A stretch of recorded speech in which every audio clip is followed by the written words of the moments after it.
खुशखबरी। संविदा आउटसोर्स कर्मचारियों के वेतन और डीए में हुई बढ़ोतरी। आदेश जारी। कॉन्ट्रैक्ट एम्प्लॉइज डीए हाइक जुलाई।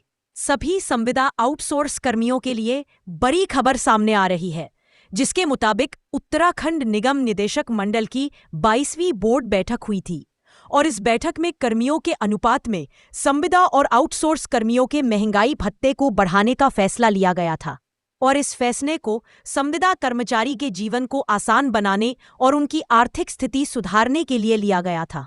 बता दें, आउटसोर्स कर्मियों के विशेष श्रेणी के परिचालकों और चालकों के वेतन को बढ़ाया गया है और इस आदेश को 1 मई 2025 से पूरे उत्तराखंड में लागू कर दिया जाएगा। परिवहन विभाग में संविदा कर्मियों के महंगाई भत्ते में हुई बढ़ोतरी उत्तराखंड परिवहन निगम के आउटसोर्स और संविदा श्रेणी के कर्मचारी के लिए शानदार खबर है, क्योंकि उत्तराखंड के ज्यादातर कर्मचारी लंबे समय से महंगाई भत्ते को बढ़ाने की मांग कर रहे थे और उनकी यह मांग सरकार द्वारा सुनी गई है, जिससे कर्मियों में खुशी दिख रही है, क्योंकि उत्तराखंड परिवहन निगम में संविदा और आउटसोर्स पर लगे कर्मचारी के महंगाई भत्ते कुछ तकरीबन 4% तक बढ़ा दिया है, जिसे उत्तराखंड सरकार 1 मई 2025 से लागू करने जा रही है। इन कर्मियों के महंगाई भत्ते में हुई बढ़ोतरी उत्तराखंड परिवहन निगम के वर्तमान के वित्त नियंत्रक आनंद सिंह की तरफ से नए आदेश जारी किए गए हैं और इन आदेशों के अनुसार हाल ही में हुई बैठक में रेगुलर कर्मियों के अनुपात में आउटसोर्स और संविदा कर्मियों तथा विशेष श्रेणी के परिचालकों और चालकों के महंगाई भत्ते को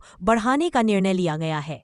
बता दें, नियमित रूप से कम कर रहे कर्मियों के महंगाई भत्ते को 20 मई 2025 को ही बढ़ा दिया गया था और इसमें 4% की बढ़ोतरी देखने को मिली थी। और इसी प्रकार सरकार ने विशेष श्रेणी के चालकों और परिचालकों के महंगाई भत्ते को बढ़ाया गया है और इसमें भी पूरे 4% की बढ़ोतरी देखने को मिली है।